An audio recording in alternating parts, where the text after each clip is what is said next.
So, good morning again mga idol kamananap, and welcome back again dito sa ating YouTube channel. And shoutout nga pala kay Sir Norman Paduman of Tagum City, Davao del Norte. Sir, maraming salamat sa patuloy na pagsusuporta dito sa ating YouTube channel. So, ito mga idol, marami sa inyo nagtatanong, kamusta yung grips natin dito? Ito po. Anyway, yung grips mga idol dito sa atin, makapagpabunga naman tayo, pa-harvest naman tayo nito, or makaani naman tayo mga idol. Kailangan tong grips mga idol, on my 1 year of experience dito sa grips, sa ubas, ay medyo sensitive pala siya mga idol kapag yung nagbulaklak siya. Yung ganito, yan, saan niya makita nyo? Ito. Yan, yung ganyan yung mga idol, hindi pa siya basta-basta nasisira. Pero kapag bumuka na yan, tapos medyo malakas mga idol yung ulan, or maulanan siya, na hindi pa nag-circle yung kanyang, or hindi pa nag-pebbles, or nag-pebbles yung kanyang bulaklak, madali siyang masira. So, nasusunog pala siya sa ulan. So, ganito mga idol pala, kailangan mo siya kapag nag-flowering na, or yung bumubuka na yung bulaklak, kailangan mo pala siya mga idol na balutin. Ilagyan mo ng yung transparent ba yun ng glass, yung plastic, kalimutan ko yung tawag doon, yung cup, para mabalutan siya, at pag umuulan hindi siya basta-basta matamaan, so para hindi siya masunog. So ngayon mga idol, yung grapes ko pala ay mahigit isang taon na to, nasa 14 to 16 months, so 1 year mahigit na. So far healthy naman po mga idol kamanap yung ating mga ubas. Yan, so ano lang dito mga idol, every week nag-i-spray ako, and every 15 days or twice a month nagbibigay po ako nung abono. Ano lang naman, triple 14, tsaka triple 14 o kaya yung complete. Kapag magpapabunga na ako, nilalagyan ko na po ng futas. So ano lang yung sa akin mga idol, yung drench o yung tinutunaw ko yung abono, tsaka ako tinutunaw yung abono, tsaka yun yung ilalagay ko banda sa puno niya mga idol. So yun mga idol. So ayan, so bigyan ko rin kayo mga update mga idol regarding dito sa ating mga alagang manok. Kita po ninyo bakante kasi hindi gaano tayo nagpaparami ng breed. So pero may mga breeder pa tayo yan. Yung ating Asel, Type Blues, Plucker, meron pa tayo dyan mga idol nga inahin na hindi muna natin ginagamit. And syempre meron pa tayo dito mga idol kamanap. Sa ngayon medyo marami-rami tayong papisa. Yan. So may nangingitlog tayo, yung pure blooded Asel din natin, na strain ng Pakistan. Yan siya. So dito, yan. So yung mga manok natin dito mga idol ngayon, yung mostly sa mga binibreed natin ay Battle Cross. Yan. So yan naman mga idol, ito yung manok natin na 7 beses na nilaban pero hindi nanalo, puro lahat draw mga idol kamananap. Hindi nagbibigay ng pira. So yun lang. At kaya ngayon kasalang ulit siya. Salang natin para breeding, baka sakali may pagkakataon tayo mga idol kamanap. So dito mga idol, ito yung ating PBLT. Yan yung black natin na PBLT. Maalala po ninyo yung nag-import tayo coming from India. Sobrang ng gastos natin nun, pero namatay yung isang pares niyan. Yan. So dito, ito yung ating isa sa mga ganoy natin na sobrang salbahe. Mamalo yan mga idol. Ito mga idol is nasa ano na. Yan mga idol.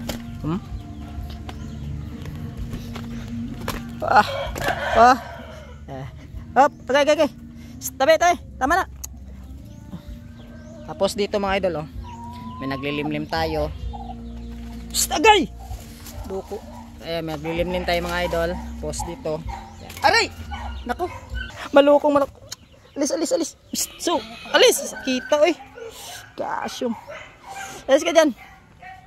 Ito, naglilimlim din. Ito, 12 eggs. Then, medyo marami-rami pa ito mga idol. Ayan pa. Ayan pa. Yung mga alaga natin. So, medyo marami-rami pa to. Yung iba dito mga idol, hindi pa nangingitlog. So, dito, ikot ulit tayo. Ayan. Kaya iba sa inyo, nagtataka, baka inisip ninyo tumigil kasi hindi po tayo tumigil sa pagmanok mga idol. Bagkos ay nag-control lang ako mga idol ng breeding. Control tayo ng breeding mga idol.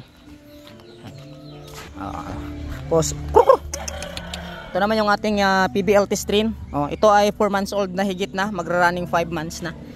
Yan siya. Tapos ito, PBLT strain din natin to. Ito ay nasa 6 months old na. Ayan.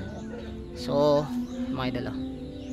Ayan. So, nagkikiping lang. Ito naman yung Brazilian natin. Tapos meron pa tayo dito, isang babae din na, yan.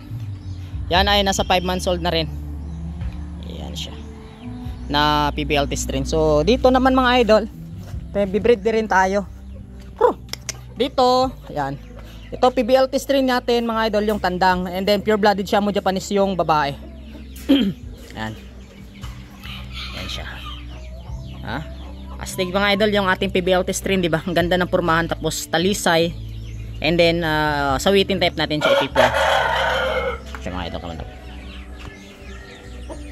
So, tapos ito yung ating pure blooded Ganoy, and then yung ating Brazilian. Ayan. So, sa ngayon mga idol ay mayroon na po siyang itlog na 2. So sana makapagparami pa tayo ng ganitong lahi. Ito mga idol, anyway, import din yan natin. Gumastos din tayo ng thousands, libo dyan. Ayan, para lang makakuha tayo ng ganyan.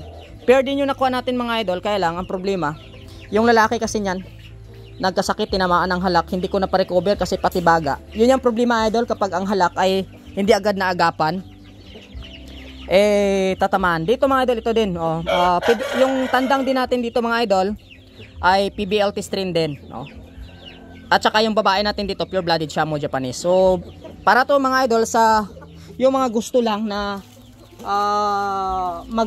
mag-alaga nung pang show type lang na gwapong manok na hindi naman panlab. Anyway, kasi ito yung mga Shamo Japanese natin, yung mga nakapag-produce na rin to ng mga warrior type. O, ibig sabihin, yung mga napapanalo na rin mga idol kamananap. And then yung PBLT strain natin, hindi pa yan sila subok mga idol sa Ruida, kasi yung PBLT naman para sa kalaman naman ng lahat, at alam ko almost 80% nakakaalam na yung PBLT ay not suitable for the ring. Pero dito sa atin mga idol kamanap, syempre since asil naman kasi yan, ang asil, pag sinabi mo kasing asil, ibig sabihin may dugo talaga sila na panglaban. So ang sa atin naman ay susubukan naman natin sila mga idol. Pero yung kuya nito mga idol is nakasalang na sa nakasalang doon sa bayaw ko, kino-conditioning, kaso naglugon. So baka makita natin yon directly na sa derby. Pinag-iipunan lang kasi sobrang malaki, medyo mahal-mahal yung derby na sasalihan niya. So sana, kasi malaki kasi masyado yung kuya nito mga idol, siguro sa large to XL size, tapos sobrang bigat na umaabot minsan, or umaabot siya ng talaga, kaya napaka-easy kunin sa kanya yung 4 kilos yung kuya nito. Ito naman nasa 3.5. So dietary na kung idadahit mo siya nasa 3 kilos. So medyo malalaki. Kita nyo naman mga idol sa katawan. Hindi sila ganun katangkaran pero malalaki. Yung kuya nito matangkad, nasa XL ang height. Then yung katawan na parang large to kasi umaabot minsan. Easy lang sa kanya yung 4 kilos. So ito naman mga idol, ito yung ating mga Brazilian Ganoy. Yan. So anyway, ito mga idol ay all out na rin to, dahil 3 yung mawala dito, din babae lang matitira. 2 babae yung blues. So sa Brazilian Ganoy ito.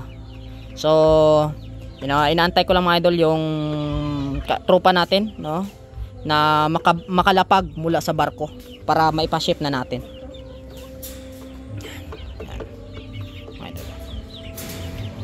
Yung miming, ganda. So ito, may mga papisa rin tayo, may mga siso tayo ngayon. Pero yun nga mga idol, sabi ko nga, napaka-limited ang papisa natin ngayon. So dito, ito baka kuhanin na rin to mga idol. Nagsisimula na sila mag-away-away, may sugat-sugat ng ulo. So ito mga dito is Brazilian Plucker at saka Brazilian Acer. Sayang to mga idol, lalaki sana to, kaya lang medyo yan siya. So healthy naman ito mga idol, ay vaccinated na rin to ng B1 at saka Lasuta. Preparation na rin yan. So ayan mga idol. So para sa ating mga solid followers dyan, maraming salamat sa patuloy ninyong suporta dito sa Daman TV. Maraming salamat po, and happy breeding po sa inyo.